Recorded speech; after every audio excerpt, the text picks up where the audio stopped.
Uh-huh. Tim Hager. 2 scrubbing brushes. Another pint. Where's your money? Well, 2 chimneys. Poster. Come over here. I want to show you a new piece of material. It's fresh off the Boston packet. Isn't that fine quality? Now feel it. Be a wonderful dress for your little girl. Don't you think so? It's money, money, money with your poster. Nothing but money. I've been sorry for him ever since his wife ran off with that lieutenant. If he'd spent less on whiskey, he wouldn't have lost his wife. Let me show you another piece. Drunk or sober, Ma would have left him anyhow. She was that kind. Yeah, how do you like that for quality, huh? Let him have it. Very well, Tim Hager. You'll have your whiskey. But this is the last time... All right, Poster. No preaching.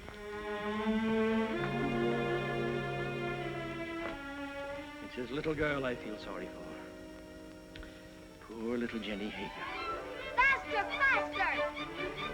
Can't you swim any faster?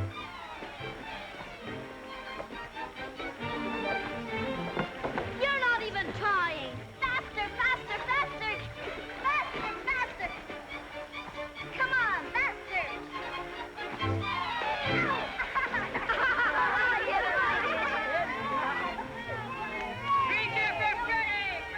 Jenny Hager, you made me lose! You always blame it on something. I hate losers. Come on, Ephraim. Get ready and I'll race you. But Jenny, I can't swim. You'll never learn till you get out in deep water. But I'm gonna go. You're scared of the water. Oh, why don't you go help your father in the store? Measure out coffee and count wormy apples. You're no good down here. Go on, Ephraim. You can't swim till you try. Go ahead, Ephraim. He'll drown. I'm scared. Let's pull him out. No. No. He's scared to death. Jenny, he'll drown. Who cares? What's all that racket about? The starlight! The jet, run for it. Poor Ephraim. Poor Ephraim. Alfred. Come on. Hey, what's going on here? Good gracious. It's Ephraim Poster. What's he doing in the river? He can't swim, can he? Oh, what happened, Jenny? Those awful boys pushed him in. Poor Ephraim, poor. Nearly poor murder, Ephraim. that's what it is. If it hadn't been for you, Jenny, he'd have drowned. You all right, Ephraim? The boys didn't do it.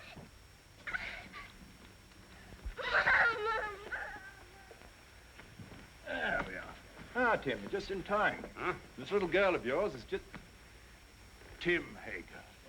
Stumbling drunk in the middle of the day. You ought to be looking after you, Jenny, not going from tavern to Jenny? tavern like... I've no wife to care for either of us now. It takes money to bring up a fine lass, Your Honor. You mean it takes money to keep yourself drunk? Papa, let Jenny come to boarding school with me. Would you like to come to boarding school with me, Jenny? Would you? Boarding school? Yes. I'd like that. I can't send you to boarding school, but you could come live at the house and earn your keep, I guess. Help in the kitchen and run errands for Mrs. Saladine. No. If I can't go to boarding school with Meg, I'll stay with my father. All right. He is your father, at least in the eyes of the law.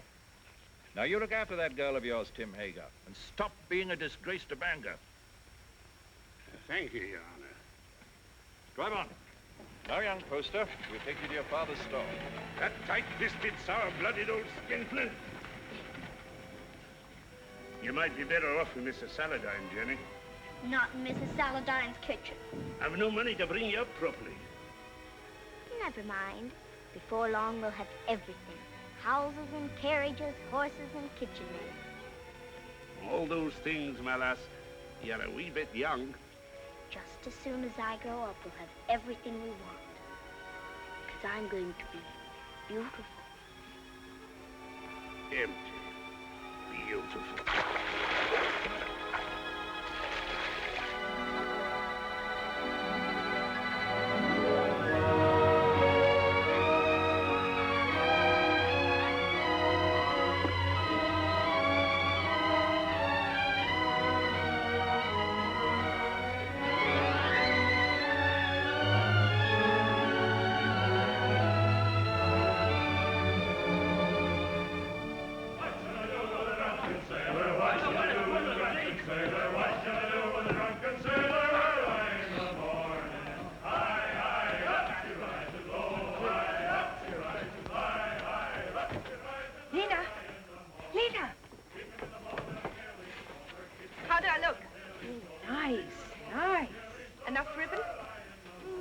for me, but the real ladies have different ideas.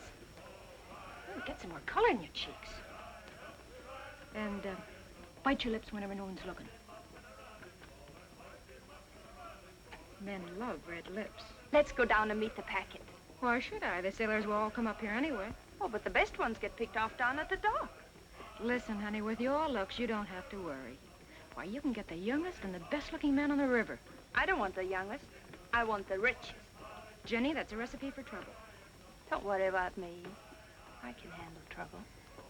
I know you can.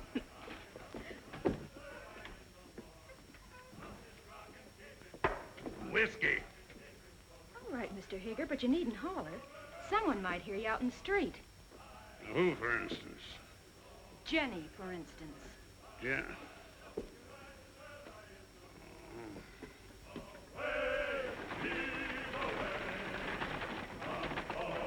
Put some life into those men. Come on.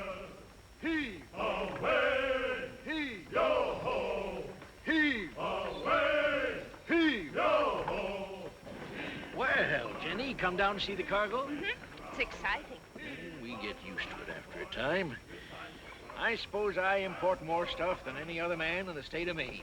How many vessels do you think I own, counting the lumber barges? 56. Who told you? Somebody? Here, have some tea. Got a handkerchief? Oh, I don't need one. Take a good handful of it there. It's a present.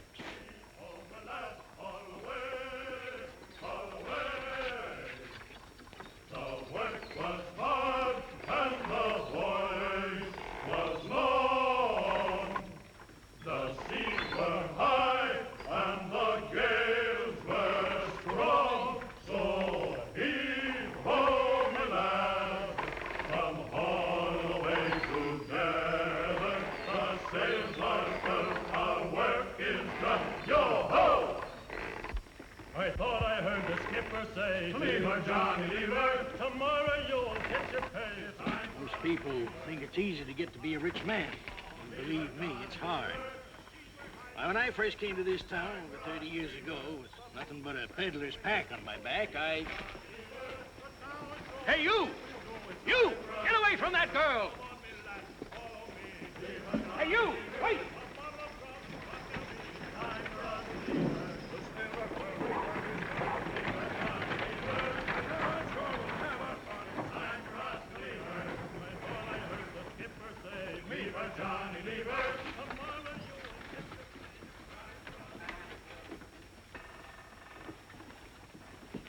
Well, I was just saying to myself, I bet my good old friend Tim Hager is sitting right this very minute in the Purple Whale and wouldn't mind passing the time of day with me. Lena, What do you want? a glass of whiskey for Mr. Hager. Sure. Go on, Tim, drink up. The next one's on me. You'll not tell Jenny? No, of course not. I promise her not to touch it. You're Jenny. You know, she's getting so she wants to boss everything and everybody.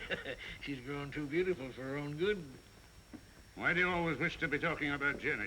Oh. I don't think I like why you always want to be talking about Jenny. Oh, now wait, Tim. Give him a rum and whiskey. We're not bringing him a Jenny. I know what you're up to. I? Oh, why, I'm just a dried-up old herring. She's too young and beautiful. So's your lad.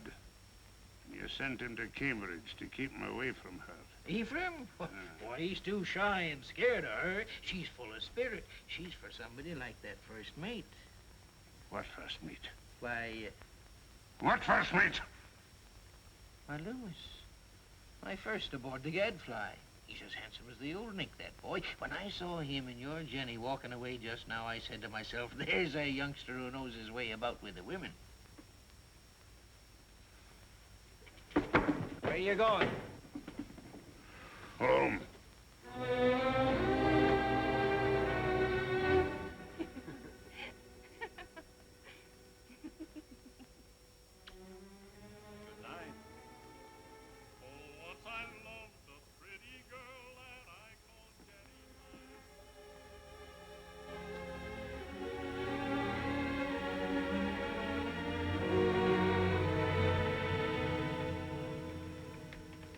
You're like your mother. A wanton. That's what you are. just like your mother. You'd like to keep me here forever, wouldn't you? Well, you couldn't hold Mother and you won't hold me. But I will, Jenny. No. This isn't the life I was born for. Men like me. And it's the men who have the money in this world. When a proper man comes along. You take him walking in the dark and kill him, most likely. I know you don't want any man ever to look at me. But they do. You lead them on, Jenny. It's so easy for you to turn a man's head. Not with you at my elbow all the time. There've been dozens of proper men ready to take me out of this trap. But will you ever let me go?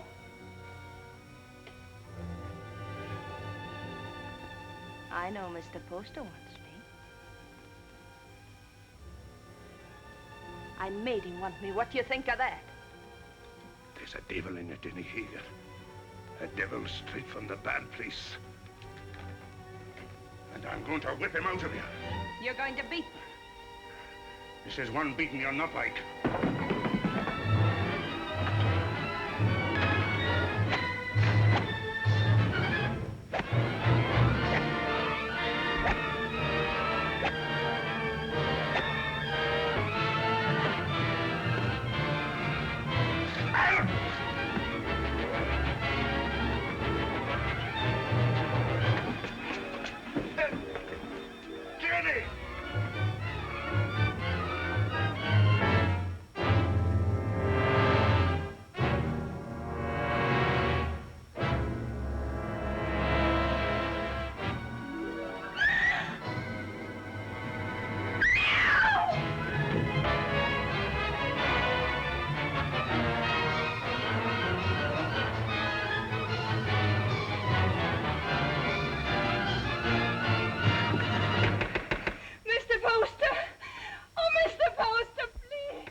Don't let him in. Don't let him get me. He'll kill me, Mr. Poster. What is it, Jenny girl? Who's after you? Father took after me with a whip. Land of promise, Mr. Poster. Come help her, Mrs. Hollis. There now, Jenny. Don't worry. Everything's going to be all right. You bathe her and rub some butter on them bruises and put her in my bed. Oh, that Tim Hager, he ought to be birched. That would take 6 men to do it. He's big, Mrs. Hollis, but no bigger than righteousness. If the town don't birch him, he'll be birched by the Lord. You showed good sense, Jenny, in coming to me. I'll do this. You stay outside. Oh, there now. If you keep on crying, your face will be all swole up tomorrow. And that's no way for a pretty face to be. He held me with one hand so that I couldn't move. Something you wanted?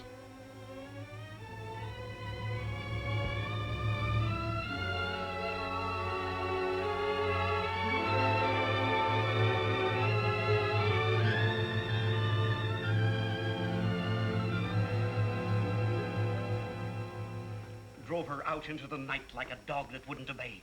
Reverend, it's the rum that does it. We ought to scourge every tavern keeper out of town and into the river.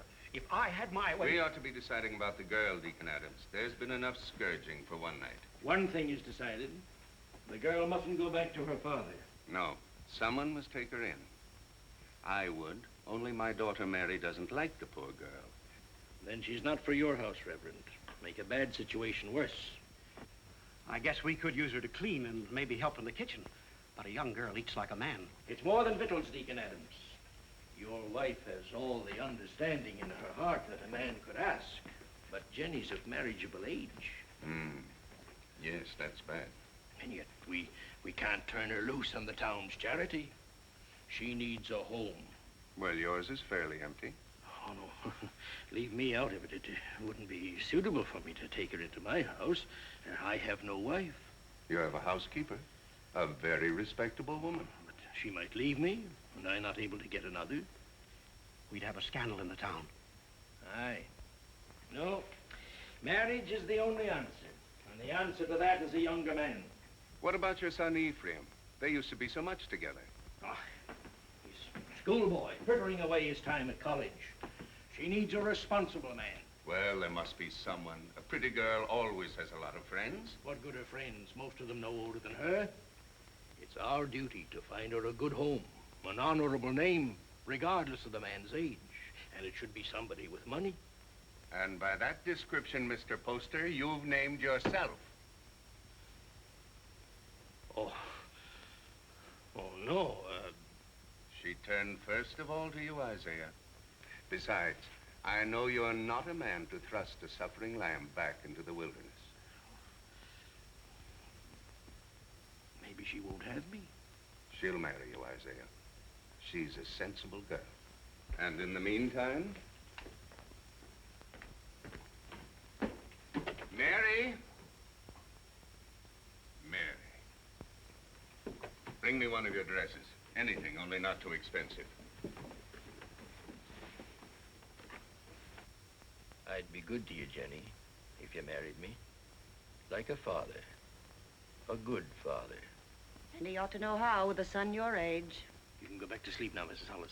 You've done all you can for tonight. I'll make up Mr. Ephraim's bed for you, Mr. Poster.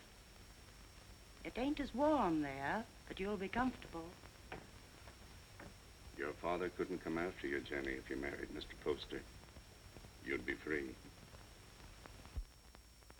An intelligent girl thinks of the future when she chooses a husband. And you'd be a rich woman. It's for you to decide.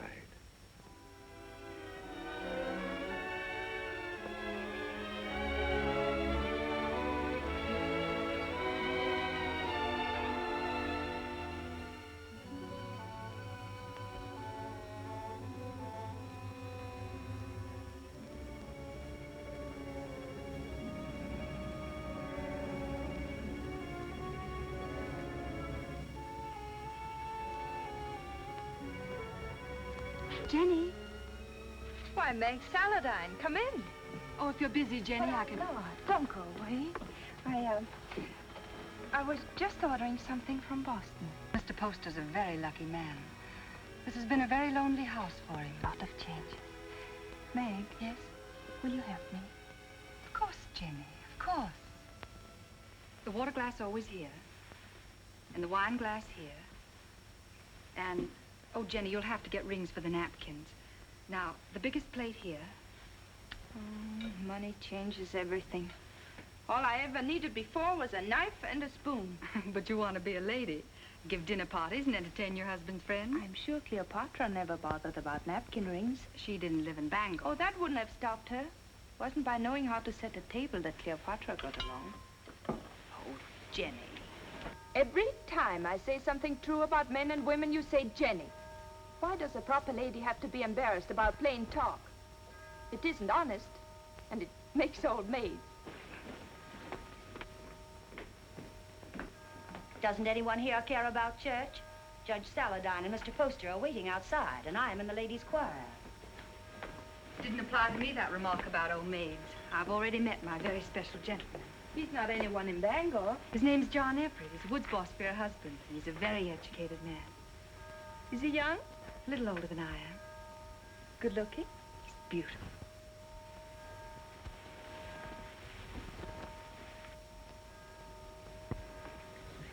Why don't you marry him?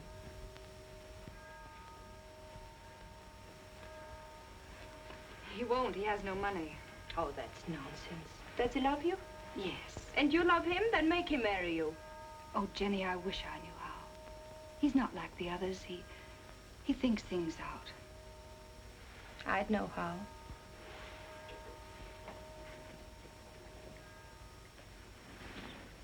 I wouldn't give him a chance to think.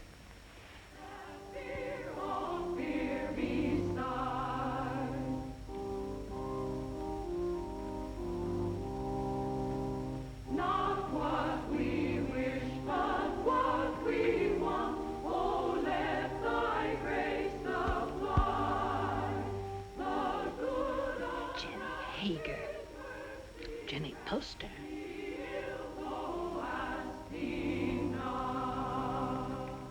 Before me sit the wealthiest families in Bangor. I've seen them before in the privacy of their homes and in their offices. When I came to them to ask for money to enlarge this church, they gave me not enough to erect a temple of branches on a hillside. And so again today, in the house of God, as they sit here with their consciences, I ask them now to pledge funds to enlarge this church. I cannot ask of the poor, but I can ask the wealthy. And the poor shall know the names of those who do not give. Mr. Poster.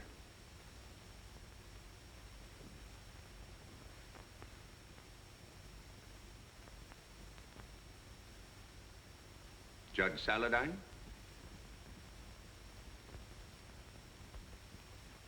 Mr. Burroughs? Mr. Bailey? Mr. Clayton? This is intolerable.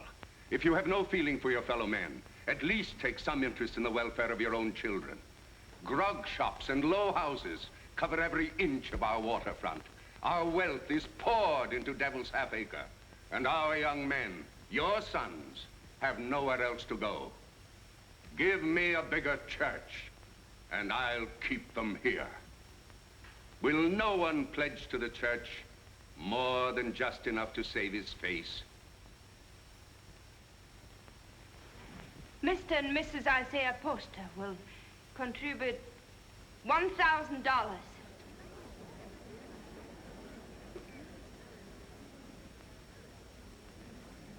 If the men of Bangor won't give to the church, the women will. Mr. and Mrs. Partridge pledge $500.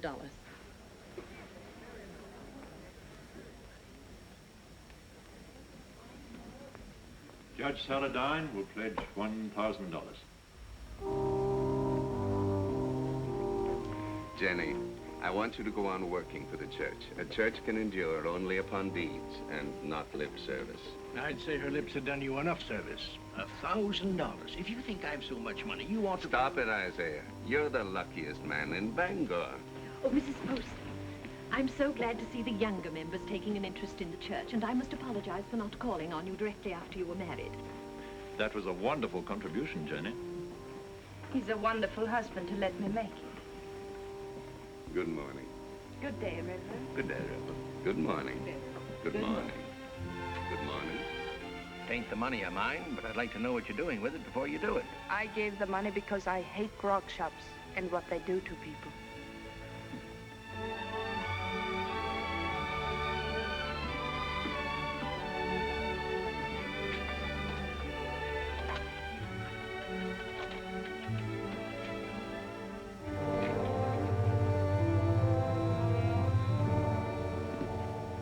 How are you, Father?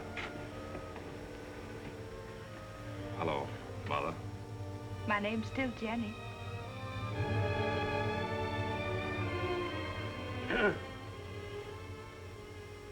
You came home, did you? I thought you'd be on your way to England or so much by now.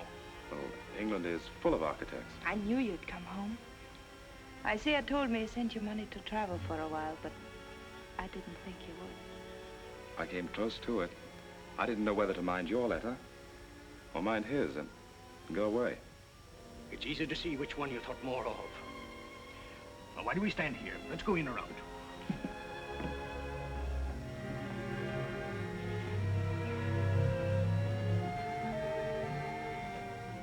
And let me do the writing to my son. Mr. Ephraim. My Mr. Ephraim. Why, you've grown as much as you ever will, haven't you? Oh, I'm stunted. They don't know how to bake an apple pie in Cambridge. You'll have one every day if only you'll stay here. He'll stay.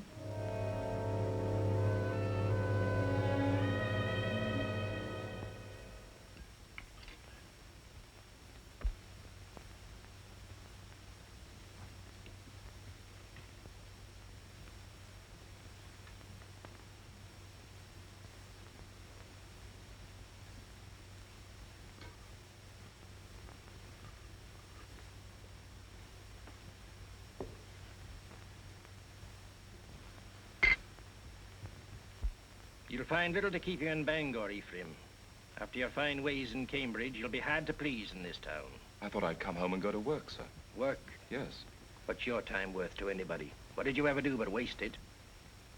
It wasn't wasted. He's an architect. And a good one, too. How do you know? The same way you know he ain't.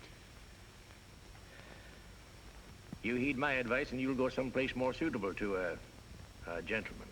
Bangor's a boom town, loud, rough, growing faster than law and order. Takes a strong, stubborn man to make his way here. We need gentlemen, too. For what? To tell you the kind of bonnets and doodads the Boston ladies are wearing? Yes. A young man of fashion would be very popular in Bangor.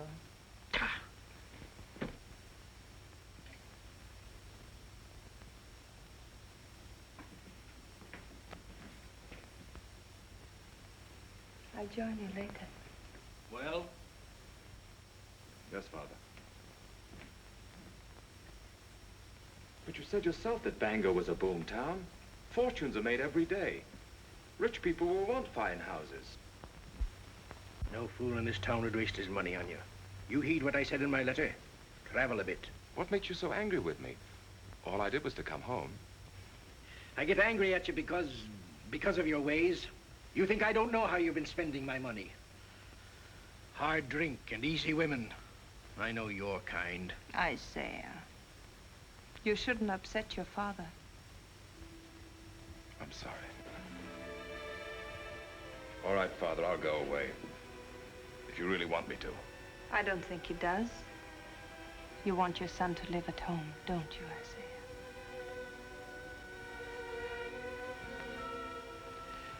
I've got a headache from all this talk. I'll lock up. It's time we all got some sleep.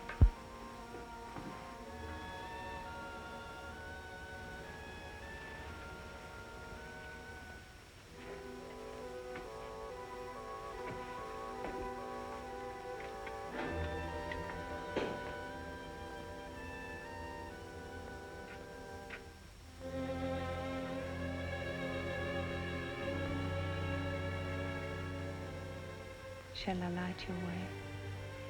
Thank you.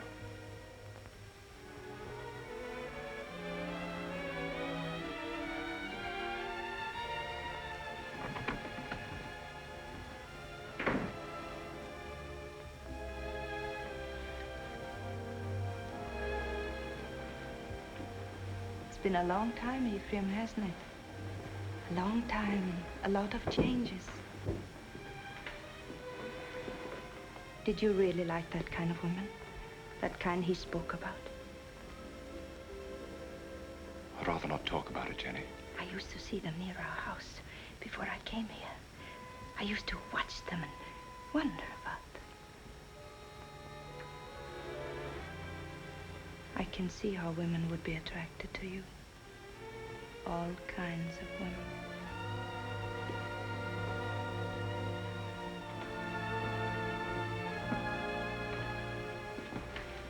Good night, Ephraim.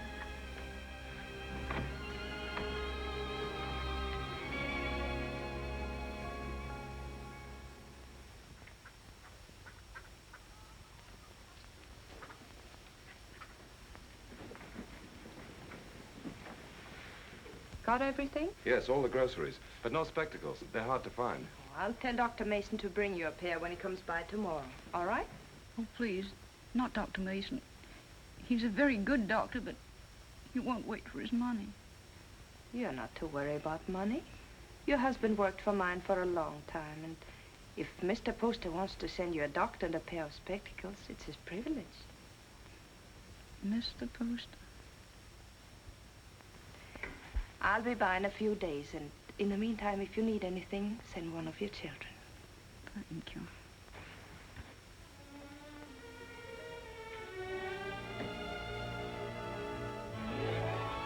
That's the way to hold your place in the town, Ephraim. And the people love you for it, Jenny. And I do want my husband and my son to be proud of me.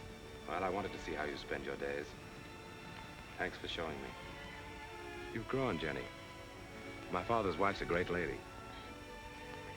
I think behind Mrs. Isaiah Poster, you'll still find Jenny Hager. You remember Jenny Hager? Oh, that little ruffian? Well, she pushed me in the river right here. That isn't true. The others pushed you in. I pulled you out. Oh, that's right, you did. Of course I did. Didn't we always stick together? Ephraim and Jenny, side by side against the world. Oh, we had good times here, didn't we?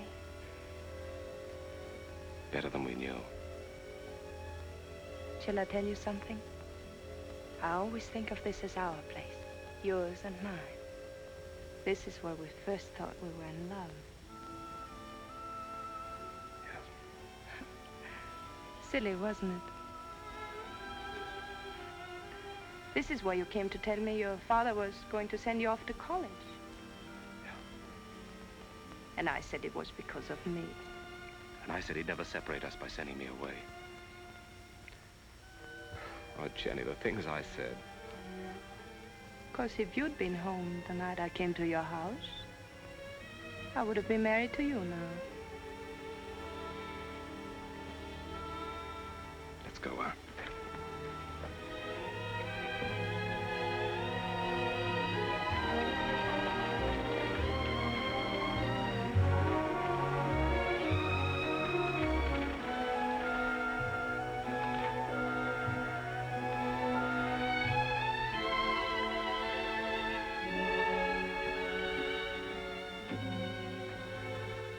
Come into the store and wait on me the way you used to. Another time, Jenny.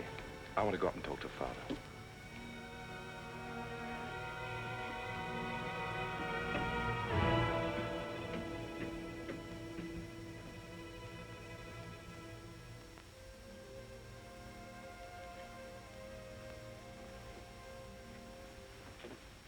Hello, Father. Be with you.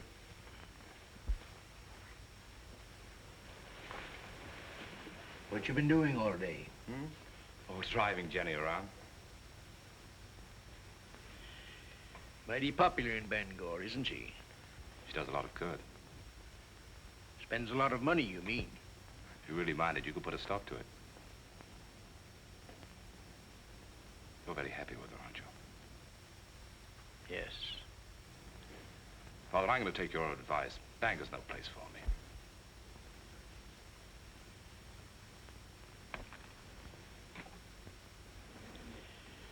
When will you be leaving? Right away, before the river freezes. I thought I'd spend the winter in Boston and then go off to Europe in the spring. I think your father needs you here, Ephraim. Why, Jenny, you feet like a bird. I didn't hear a sound. You want him to stay, don't you, Isaiah? Why don't you tell him you want him to stay? Can't you be honest with your own son? I'm honest with everybody. You might be of some small use to me if you stay on. But if you don't like it here, get out. Only don't come meeching back again. If you go, I'm through with you. I'll take you home.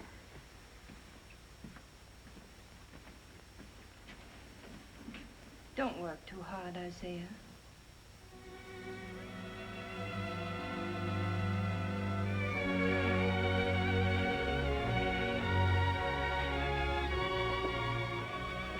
Surprise.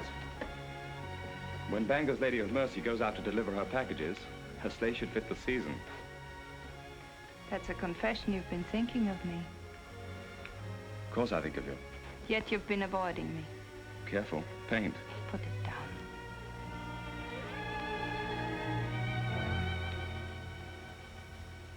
You leave the house early and you come home late. You never walk into a room where I am unless someone else is there. Why? Jenny, we shouldn't be standing out here like this. We might just as well be out on Main Street. Anyone could pass by. They wouldn't think anything wrong of it. You wouldn't. If you weren't thinking of me as you do. Jenny, you're married to my father. And his son loves me. He's been so good to both of us. His son has always loved me. I should have gone away. But you couldn't. Because you love me. Yes, I've loved you since before I knew the meaning of the word. The day I came home, the time you kissed me. The moment I said I'd stay here, I've loved you and loved you and loved you. Jenny! Jenny!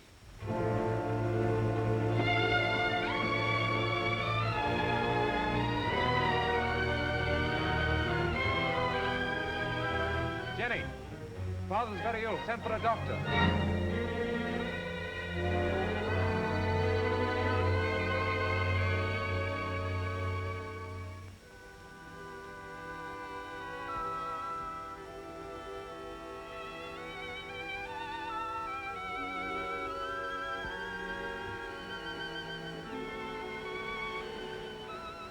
Jenny. Yes, Isaiah, I'm here.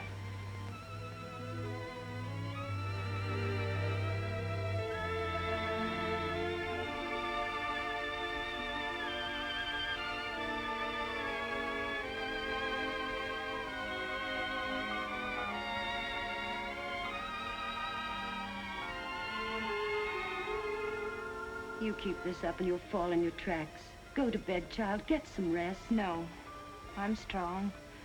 Stronger than you think. I'll be all right.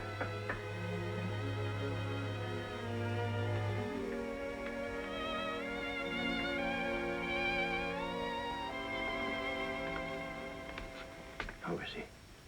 Just the same, sir. Is there any possibility of speaking with him, Jenny?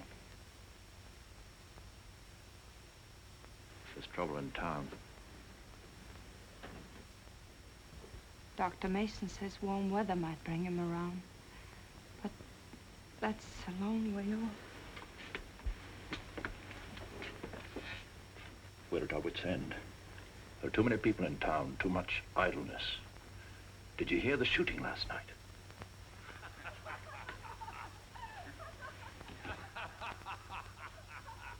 That's the sort of thing we're up against. Lumberjacks coming to town between jobs with rum and women on their minds. He told us 2 years ago we should have a police force. We should have listened to him. Well, Jenny, take care of yourself. Meg sends you on love.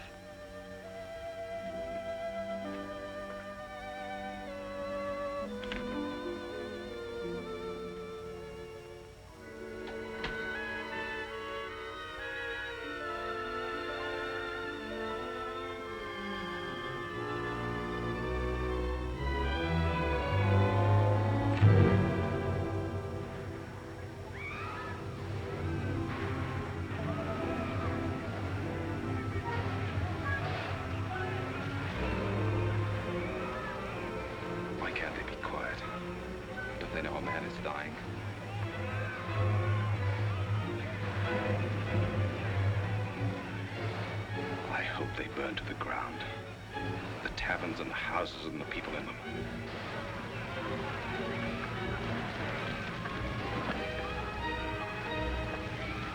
Judge Saladine. There you are. Ephraim, I want you to ride to your father's number 3 camp. Tell him we're having a rout, that we need every man down here to keep order till the militia come in. I can't leave the house. That Tempest girl stole a lumberjack's wallet. And the drunken fools are firing every tavern in Devil's Half Acre. I can't go now. Didn't Dr. Mason tell you about Father? Your father's only one man, Ephraim. We're trying to save the life of the town itself. What do I care about the town? Maybe it needs a good fire to clean it up.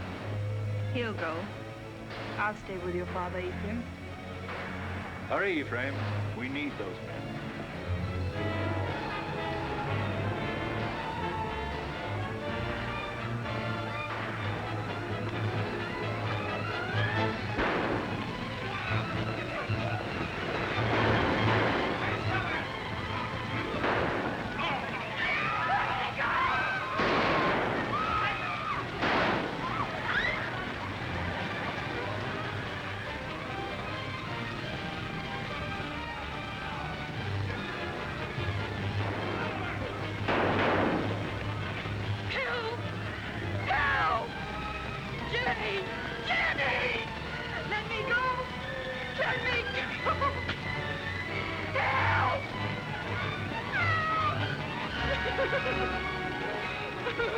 Smoked you out, didn't he? Where's my money? I didn't take it. I didn't take it. Where's my money? Let's give her a band. That'll lose that tongue.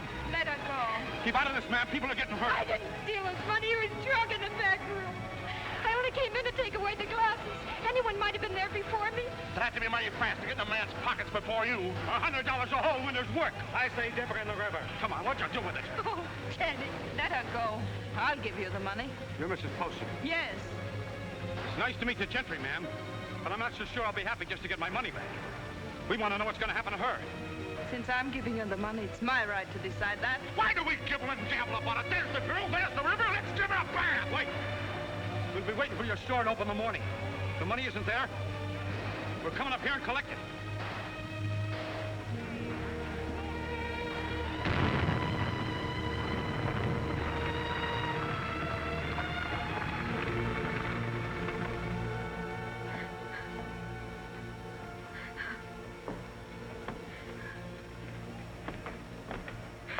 crazy with drink, Jenny.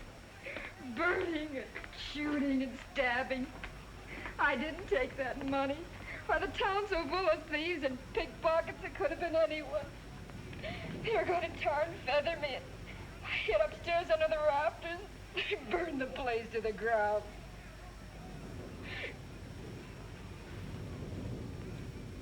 If I'm to go up to Camp 3, I better leave now. I want to be back in the morning.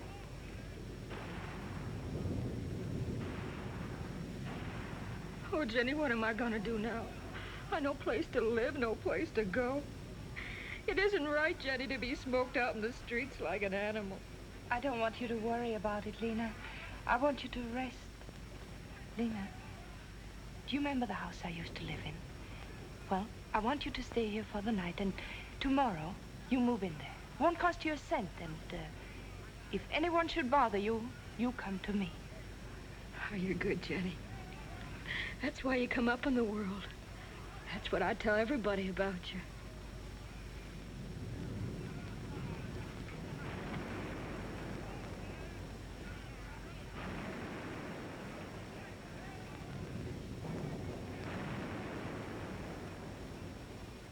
Jenny, you're wonderful.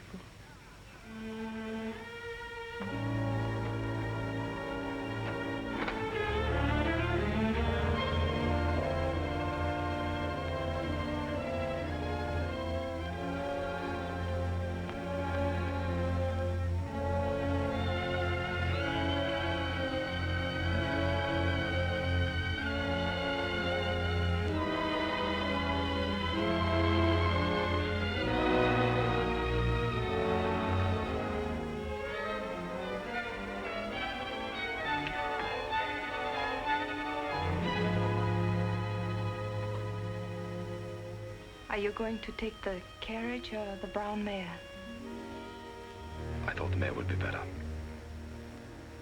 You'll be careful, won't you? I don't want anything to happen to you.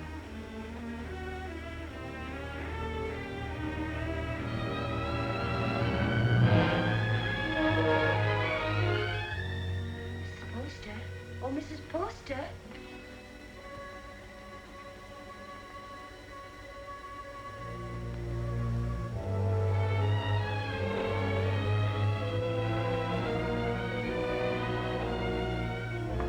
Yes. The fever's broke. He's breathing better. He's going to get well.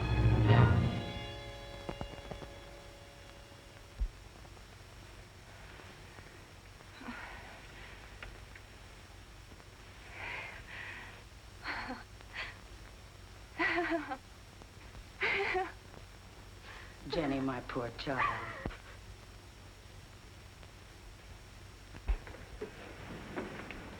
Has Mrs. Poster gone to bed?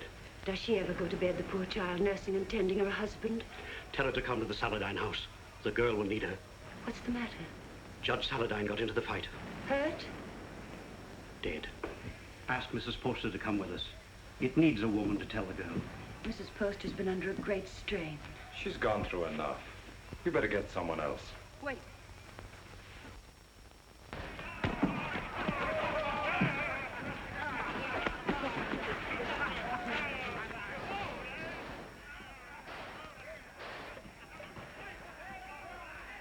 What's the matter? You squeamish?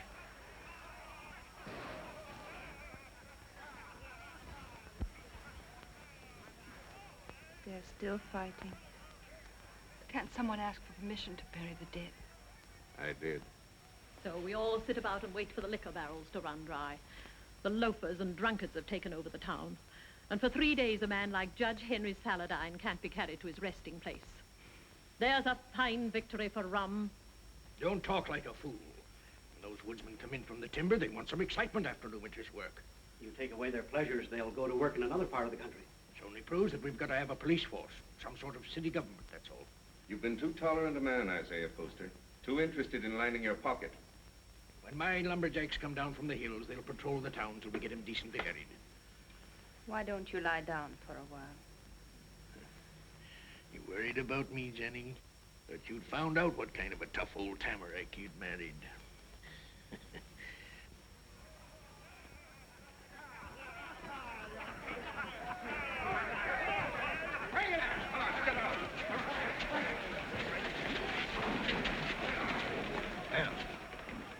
start the funeral. What I said still goes. Get a little law and order in the town, and the grog shops can stay. Good for business. Where are you going? Those are my boys. Going to give them orders.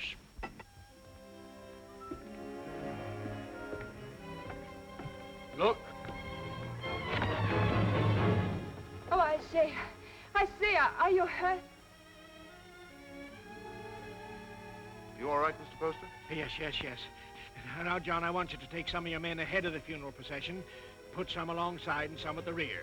Keep it all as quiet as you can. The funeral should seem peaceful. Jenny, this is John Everett, my wife. You're Mrs. Poster? She sure is. How do you do? John. I thought I heard your voice. Meg, Darling, I'm glad you're here. it's terrible about your father. I hated your being alone when it happened. I pretended to myself that you were with me. It gave me strength. But if we don't have the funeral soon, I'm afraid I'm going to break down. Reverend, we can start now. I'll tell the others. There'll be no more trouble. Now John's here. Meg, you'll come to our house this evening. You'll be with us, won't you? Thank you.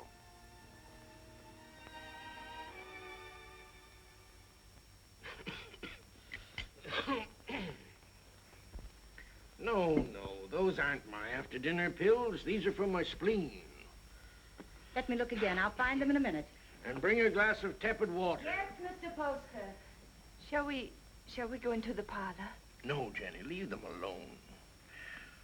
You know how young folks are. John has to go back to the camp in the morning. Go back? Yes, of course. Darling.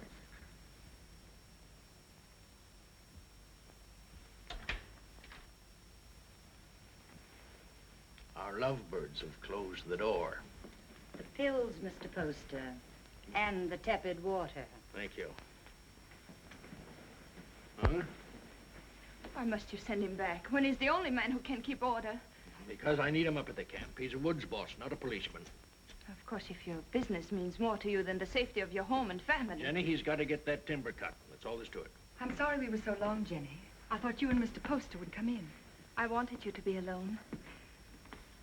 Surely you can stay in Bangor a few days. I'd like to. She needs you. Well, I'm afraid I'll have to be away for a little while. She won't be alone. I'll take care of her. Till you come back. Thank you. That's very good of you. Now, I don't want your father to trade these for whiskey. They're for you and your sisters. Mother said to say thank you and God bless you. I think you ought to go around to the kitchen and thank Mrs. Hollis. After all, she feeds the chickens. And there's room in the basket for a slice of pie. Would you like a ride in my carriage, Jacob? I can drop you off on the way home. As soon as I get the pie.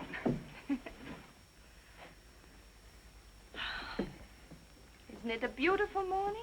Jenny, I've been wanting to speak to you. You have? What about? Well, not here. Let's walk down to the river. Oh, but not now, Ephraim. I've so many things to do. Jenny, why isn't it possible for me to have a minute alone with you? But we're alone now. It's not my idea of privacy. Mrs. Hollis in the kitchen, father home every day, Meg following you about. I'm sorry. That's a very short answer, Jenny. What is it? Have you seen somebody else?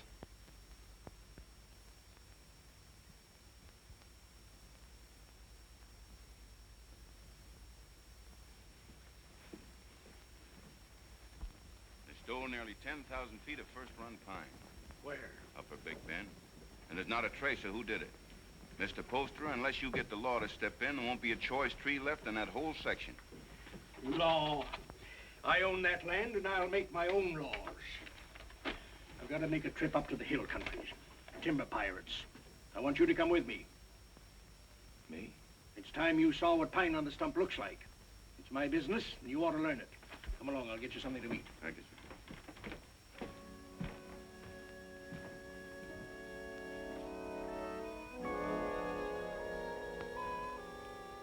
Jenny, What are you waiting for?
can't see why he insists on my going.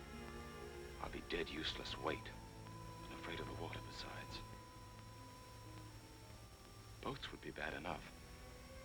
These will be canoes, flimsy Indian canoes made of birch bark.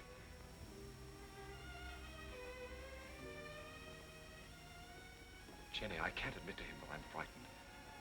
Tell him not to take me along or not to go at all. I told him I wasn't cut out for that sort of life, that I'd be more of a burden than a help. But he's so stubborn, Jenny. How long must he live, Ephraim?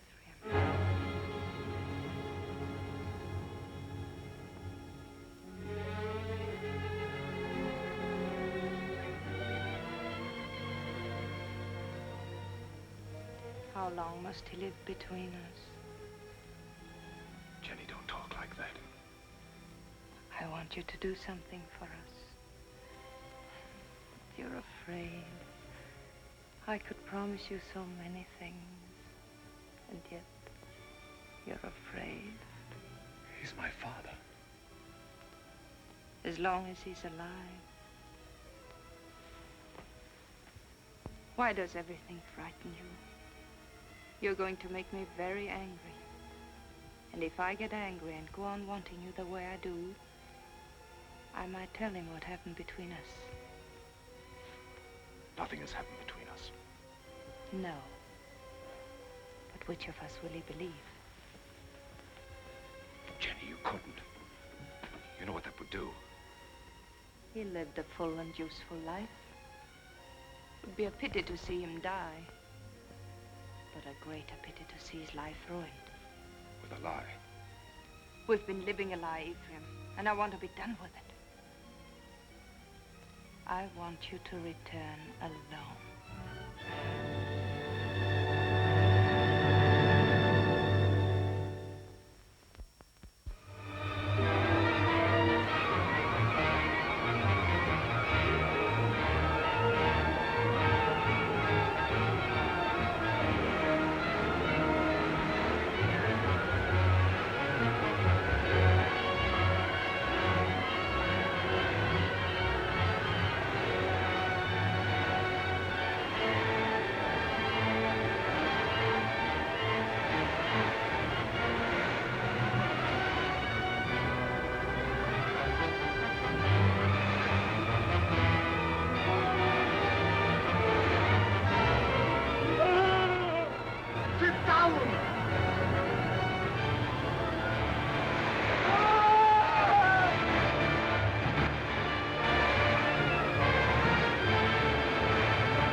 Began to think you'd never get here.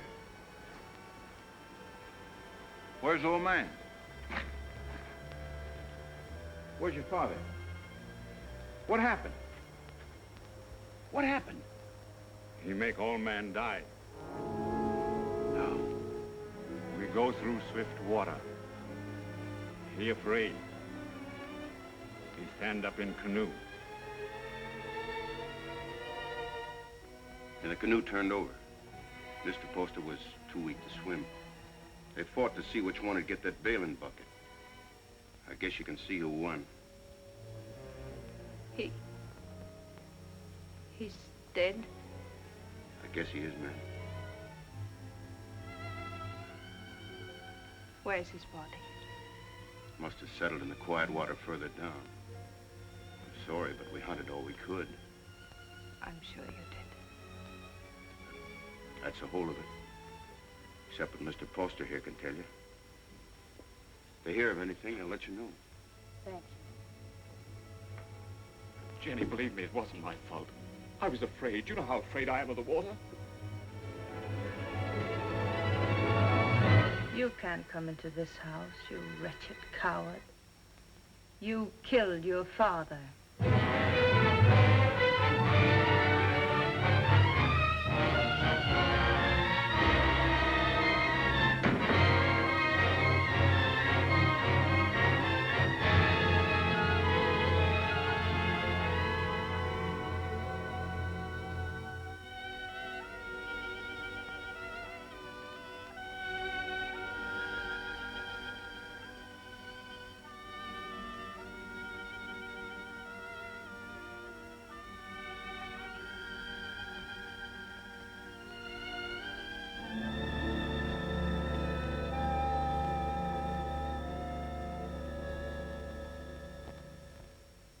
husband was a fine businessman, but it never occurred to him to provide for the handling of his fortune after his passing. Well, there'll be no cold, unfriendly bang telling my woods bosses what to do. No disrespect intended, Mrs. Poster, but it's a man's world we live in up in the woods, and we don't rightly see how a woman fits in. Duncan's right. Right, ma'am. You'll go right on living in your world without interference. I'll own the properties, but you'll take your orders from your superintendent, John Everett. That's fine. That's fine. That's a great honor, Mrs. Poster, but My husband would have selected you, so I'll do it in his place. Thank you for helping me, gentlemen. This will be the first time I ever worked for a woman. Go down in there.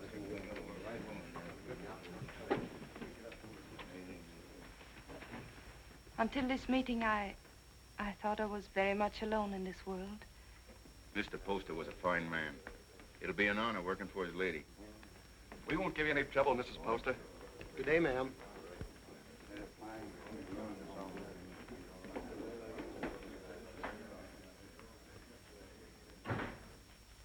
this is a wonderful thing you've done for me, Mrs. Poster. Have you any objections to working for a woman? Well, that depends on the woman. It'll be like managing a kingdom. Mr. Poster used to think of whole townships as other men think of acres. It really is a kingdom he built up. It's too bad. Too bad there's no heir to take the throne? Yes. Poor Ephraim. I never gave him a chance to explain. I accused him without proof. What more could you need? They saw him do it. I didn't. And I know he loved his father. You've got to stop brooding over it, Mrs. Poster. You'll only harm yourself, and it won't help Ephraim. I saw him on the street last week. He was drunk. And Dick and Adams were shouting, "You've chosen your damnation, and eternally damned you'll be." There wasn't anything you could do to save him. You're very tired, Mrs. Poster. I won't be after today. I've placed my troubles on your shoulders. Please carry them well for me.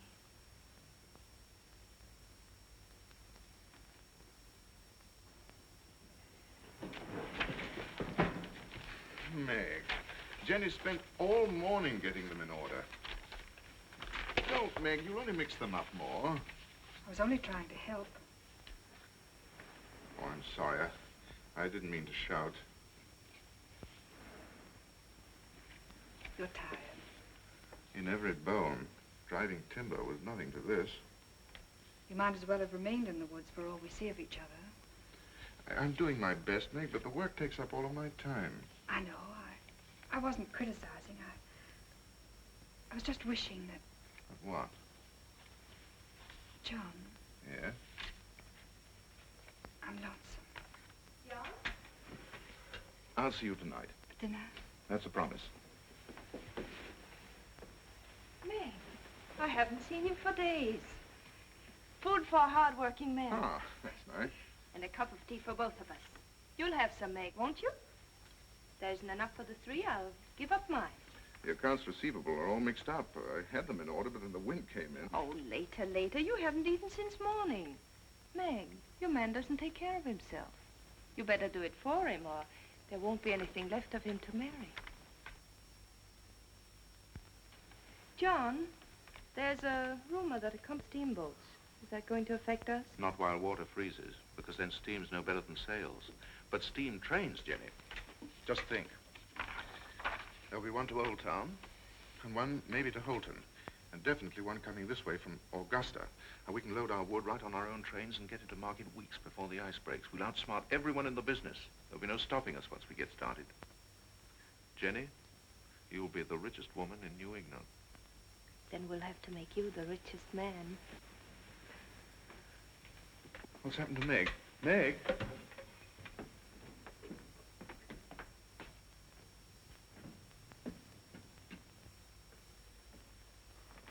I ought to be kicked all the way up and down Main Street for the way I treat her. She's more understanding than you think. I'll be with the Temperance League all afternoon, so there's anything important you want to discuss with me now... Nothing that can't wait. It's Mrs. Hollis in the store. Tearing it apart? No, she wants me to drive her home. Working again tonight? I'm having dinner with Meg. Good. Take better care of her, John. You do neglect her. Goodbye. Bye.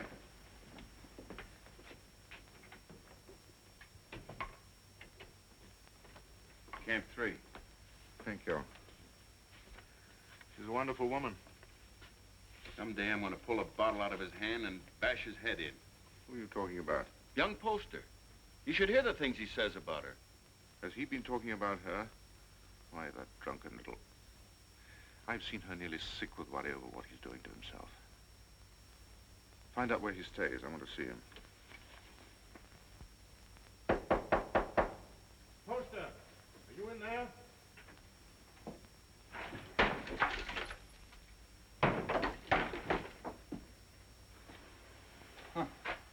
I must be making trouble. Much more than you're worth. I'm worth very little. What happens to me now? You beat me up yourself or some of the boys outside? Come in. Drinks for everybody. No one out there. We're alone. That's much better. No witnesses. I had witnesses when I killed my father. That made her very angry. When did you last eat? I have my food. How do you like your new job, huh? I like it. She hasn't got you hooked already, has she? You'll kill yourself drinking all this stuff without any food inside you. Come on, let's get something to eat. You're doing me out of my dinner. She doesn't know I'm here, and she didn't tell me anything. That's a lie. No one does anything unless she's back of it. I knew what was going to happen. I was afraid of her. I wanted to leave. She didn't have to worry about that. I wasn't man enough to run away. You in love with her? I happen to be engaged to someone else. What difference does that make? Jenny was married to my father. She told me one night she'd marry me if he died. You don't believe a word I say, do you? You're like everybody. No one will believe me. Go on talking. The night before we were due to start, she made love to me till I was nearly crazy. You don't believe that either, but it's the truth. I've always been scared of the water. Even when I was a little boy. Jenny knew that. I was scared in the canoe on the trip, and I couldn't eat or sleep anyway from thinking of her. I only remember being in the water with a bailing bucket holding me up, and somebody grabbed for it. I beat him off till he sank and drowned. I didn't know who he was.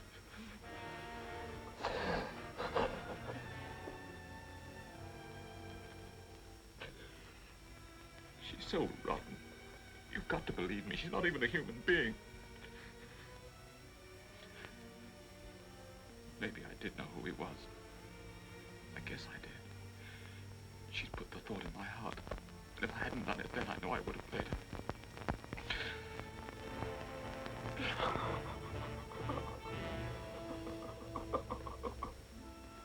I don't know what you're talking about.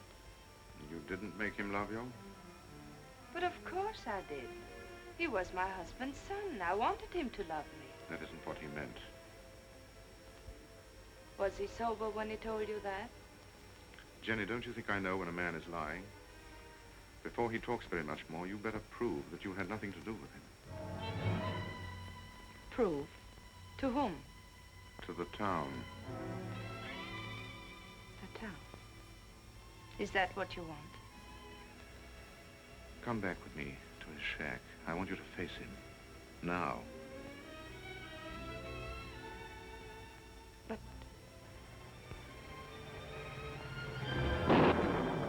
the rain. You know what happens to the roads in the rain? Yes. They get very muddy. But they don't change their direction. Good night. Oh, no. It isn't that I'm afraid. You mustn't believe him. Please. All right. I'll go.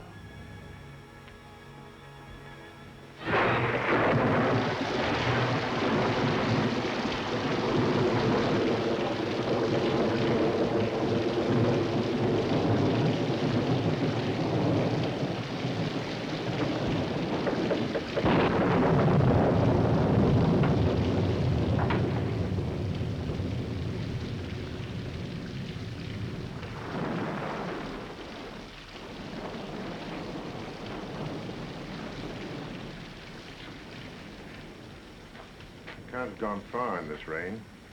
We'll wait for him. I'll put the horses in the shed if you'll light the way.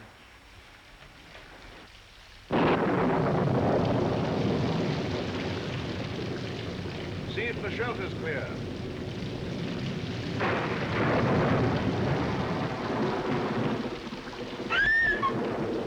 What's the matter, Jenny?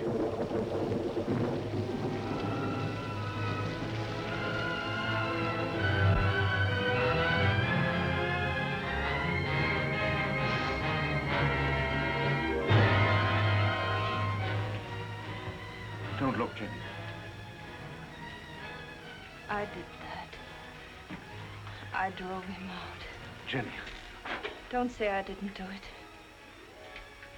If I would have said one word to defend him, others would have listened. I killed him. Didn't I? Jenny, please.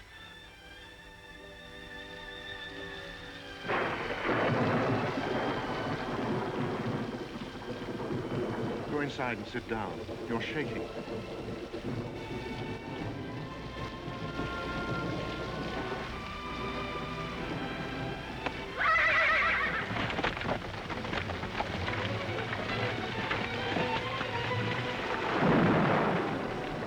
What was it? What happened? They were frightened.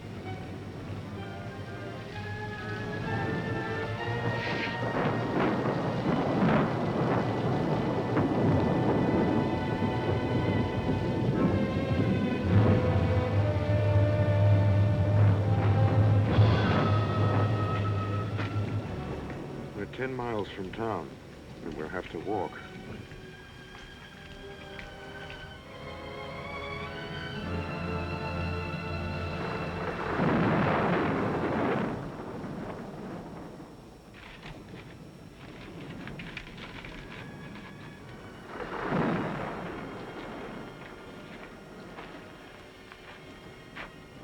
I can't understand how Ephraim could have done a thing like that.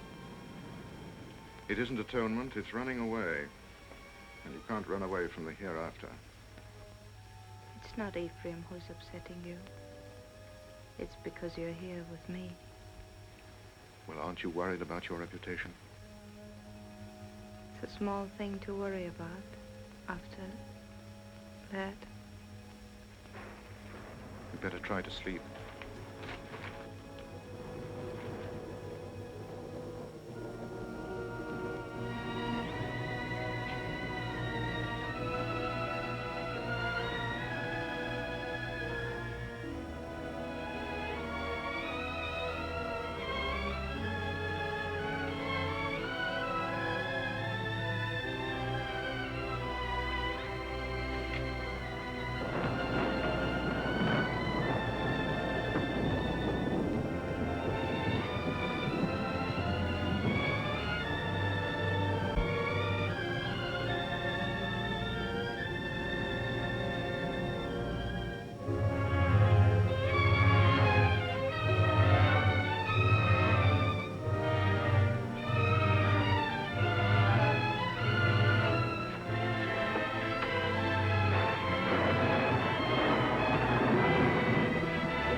About 2 miles down the road, standing under a tree and waiting for me. And the carriage? Just a broken axle. I can fix it in an hour.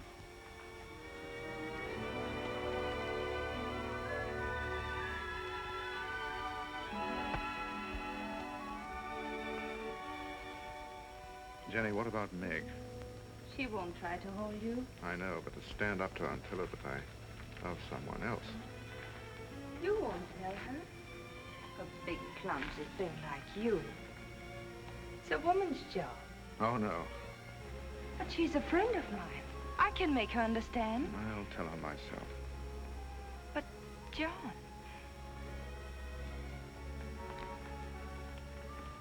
I'll tell her myself, Jenny.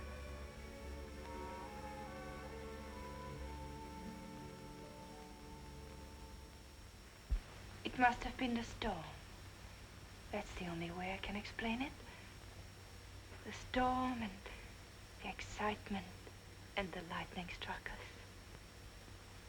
What more can I say? It's nice that we're such friends. Makes it easy to talk this over. There's nothing to talk about. I love him. But if you still want him, he's yours. You know that. You know I'd give him back to you if you asked me to. I suppose I'm a fool. Why? I should have realized that when he said he loved me, he must have said the same thing to you just the day before. No, he didn't. He never said those words to me. I thought it was because he was shy.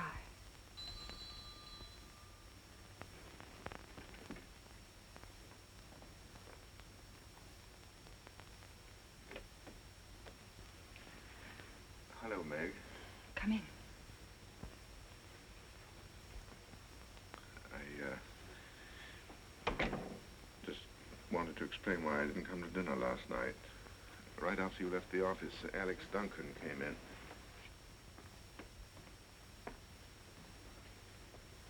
Jenny, I told you I wanted to explain this to her myself. I didn't think you should. I'll be waiting for you outside.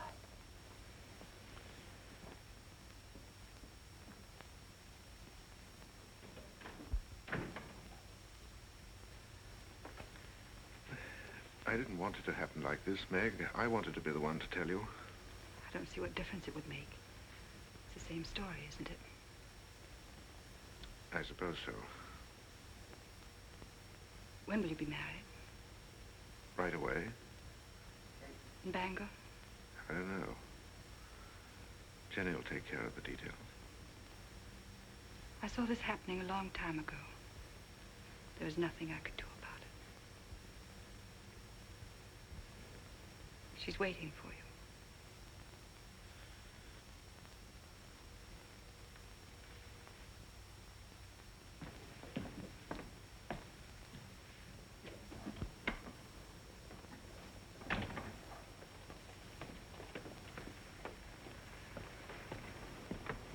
Jenny, how could you do a thing like that?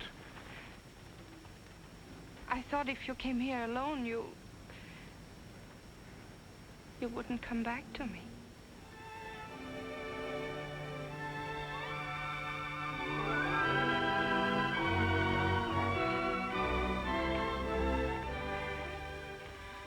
My dear son, I wanted to be with you this Christmas, to see you again, and to meet your wife. But all your brothers are bringing their families here, so I can only send you this ring in my place. It was given to me by your grandmother to be passed on to the wife of my eldest son, and I know Jenny will care enough about it to do the same. Will you? What if we only have daughters? We'll have sons. I've made up my mind. What else does your mother say? Well, she talks about my brothers and how deep the snow is, and then she says, "A Merry Christmas to you both, my dears. The Lord bless you, Jenny, and make you fruitful. My arms ache for John's first boy." Your mother must be a wonderful woman. I hope that someday you'll say I'm just like her. Well, that won't be easy. Mother had 9 sons. What a lot of boys running about the house. Must have been very uncomfortable for her. Oh, she loved it. She would have been uncomfortable with a small family. The Everetts run to numbers. Tell me about your brothers. Are they all tall and handsome like you? Do they all have pretty wives? Why? Prettier than I am? You vain little peacock. You know there's only one answer to that. Say, I married the loveliest of them all, and the best. say, I love you. I love you. Say, we don't need anyone else, ever. Anyone at all. No one.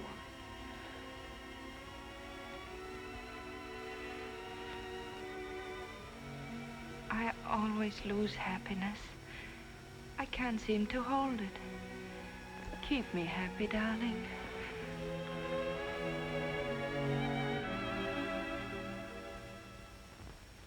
There's no reason why this should happen to you. No reason why it should happen to any woman. Quite often, nature seems to fumble, Mrs. Everett, and doesn't make a person complete.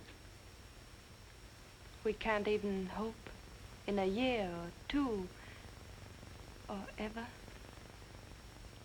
Not in my opinion. Of course, you're free to consult with another doctor. I can give you the name of a very fine one in Boston, and I know of another in Philadelphia. I believe you. You mustn't decide, my dear, that the future's altogether dark and empty. You can adopt a child, you know. It should give some release to your normal womanly emotions. I want a child of my own. You won't talk to my husband, will you? I'll tell him myself when I think it's the right time. Of course. You see, he wants children. He's very fond of them.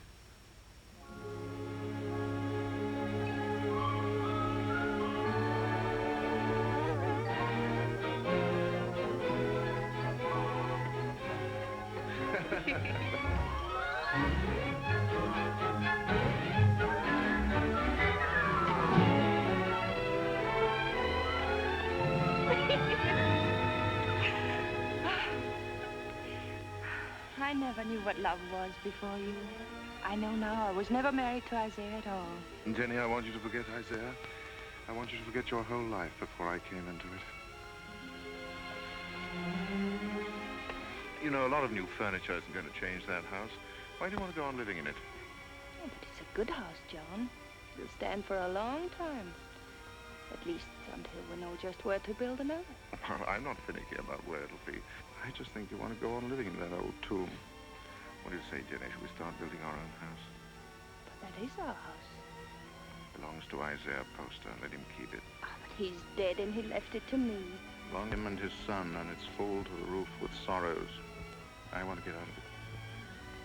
I want new rooms and more of them. And for the sake of our children, I want light and air. There are enough rooms now. Which isn't the right house, Jenny. It's too close to Devil's Half-Acre. It isn't the place to bring up children. There won't be any children. Nonsense. Is it? Ask Dr. Bailey, he'll tell you.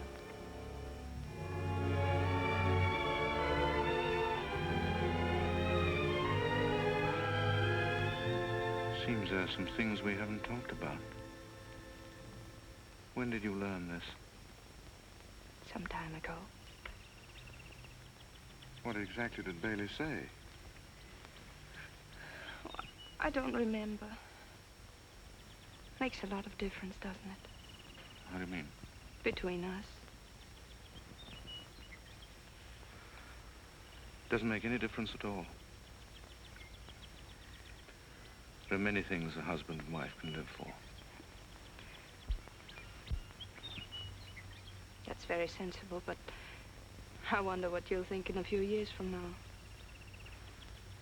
I'll think that you're more beautiful than ever, and that I love you very much. Oh, look. There's Lincoln Pettridge. He's a great man. He has special powers.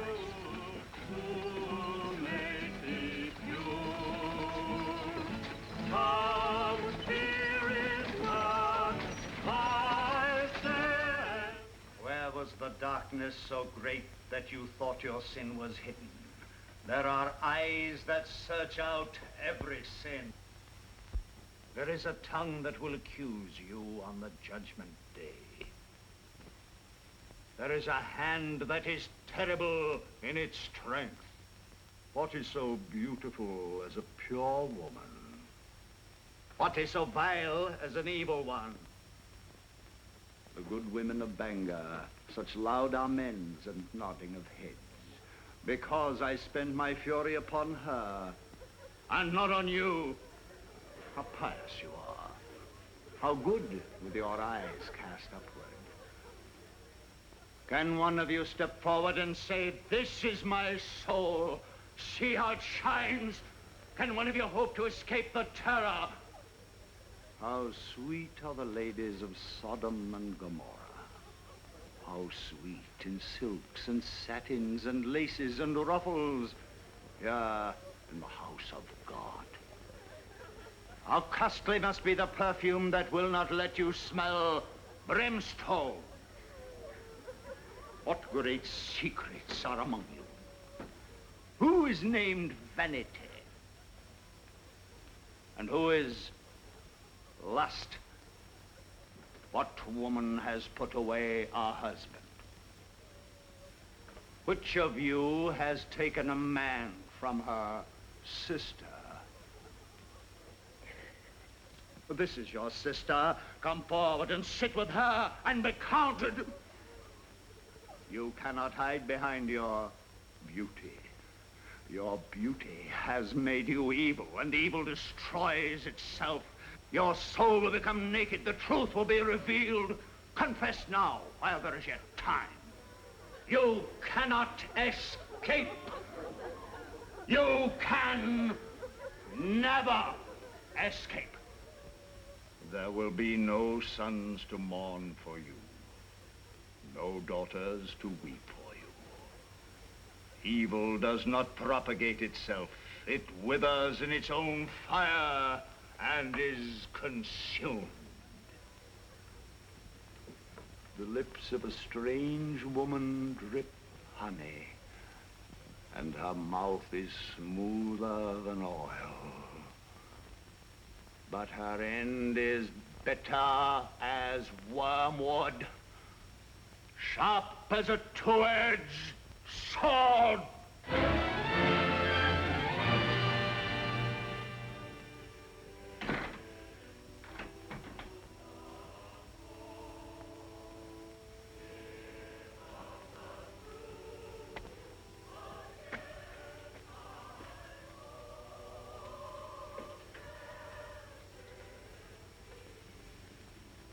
What's the matter, Jenny?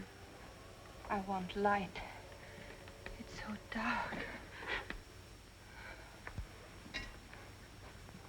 Why do you go to those meetings? It's not like ordinary church going. You come home exhausted and afraid. He was talking to me. Straight to me. Darling, what is it? The pit he talks about isn't down below, it's up here. I don't know why I listen to him. He tries to trap people. Tries to make them admit things that aren't true. He's not any better than the people he talks about. No, he's right. The town is becoming a sinkhole. That horrible man. To say to me what he did.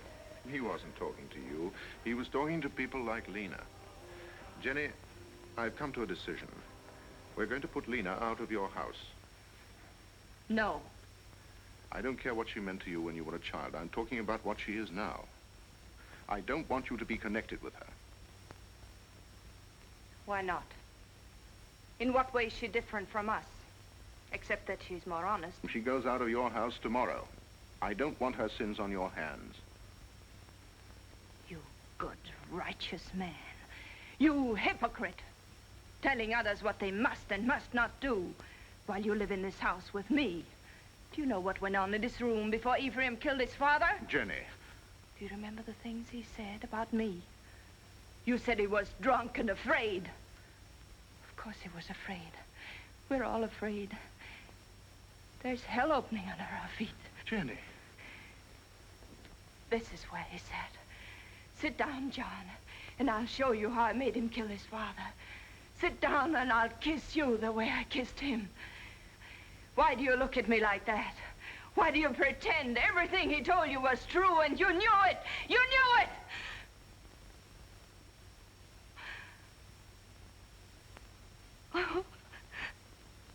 I don't know what I'm saying. Oh, I'm sorry. I'm sorry. Go to bed, Jenny. Please go to bed.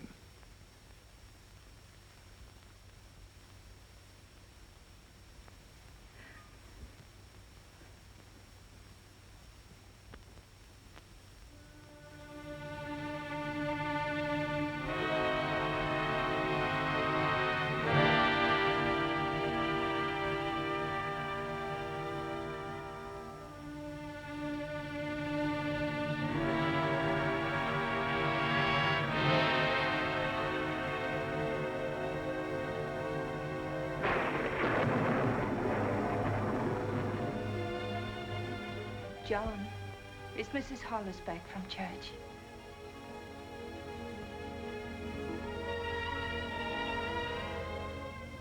John, it's time for bed.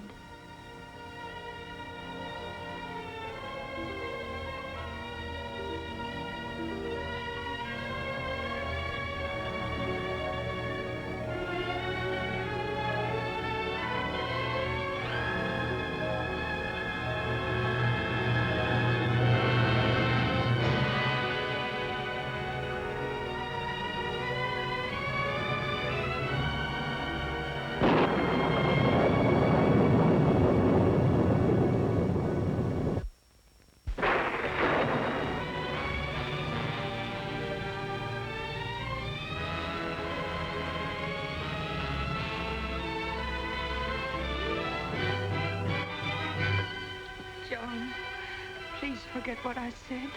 You know I couldn't have done it. I never believed it. I tried not to believe it. Because you love me. You still do. Yes. Darling, don't be unhappy. We know each other now, and that's good. There'll be no more misunderstandings, no more quarrels. Oh, darling, there'll be just the two of us. No, there won't. There'll be three. There'll always be Ephraim.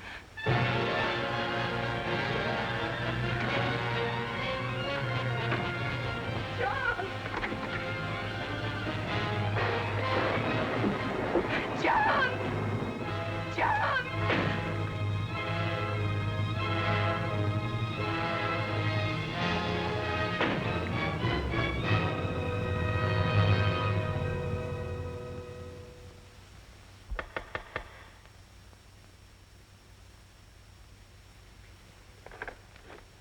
Oh, come in. Mary, I'm looking for Mr. Everett. I thought he might be with Reverend Thatcher. Father isn't here right now, but if you'd like to wait... Oh, no, thank you. I have no time.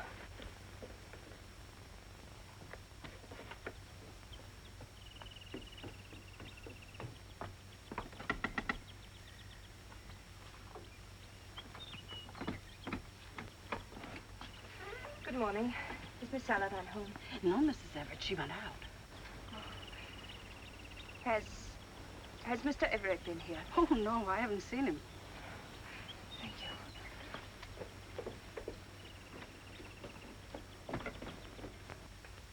you. Oh, I thought it was Mr. Everett. Do you know where he is?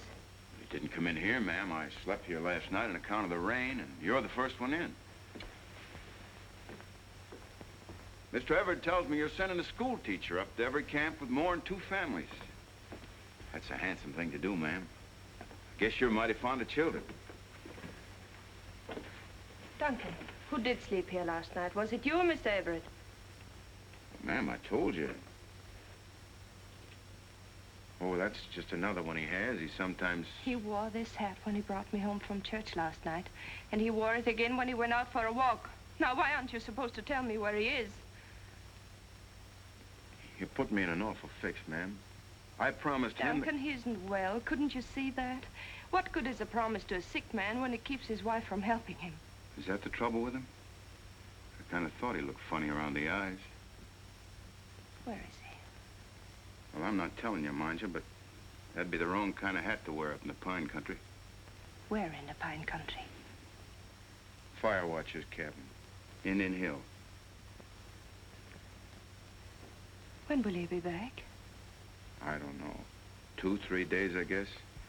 Said he wanted to go up there and think a while. Oh, I got a loose mouth. That's my trouble. Makes 2 people I told where he is. Who's the other? Miss Saladine. Miss Saladine. Came in here about an hour ago and dug it out of me just like you did. Said she saw him last night, alone. Acted like something was wrong. Next time he trusts me with anything, it'll... It was very good of you to come up here, Meg. But there's really nothing you can do to help me. No one can help me but myself. My whole life with Jenny has been the act of running away. I ran away from the woods where I belong. And again, I ran away from the truth when Ephraim tried to tell it to me. I forced myself not to believe him. I understand. If you had, you never would have married Jenny. No. This time, I'm not running away. Right or wrong, my place is with Jenny. I love her, and I'm going back to her. John, I'm glad. Because I believe that her love for you has made her as good as everyone always thought she was. Shall we go now?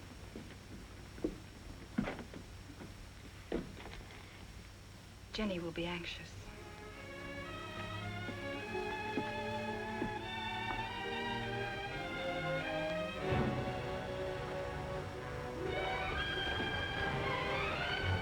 It's Jenny.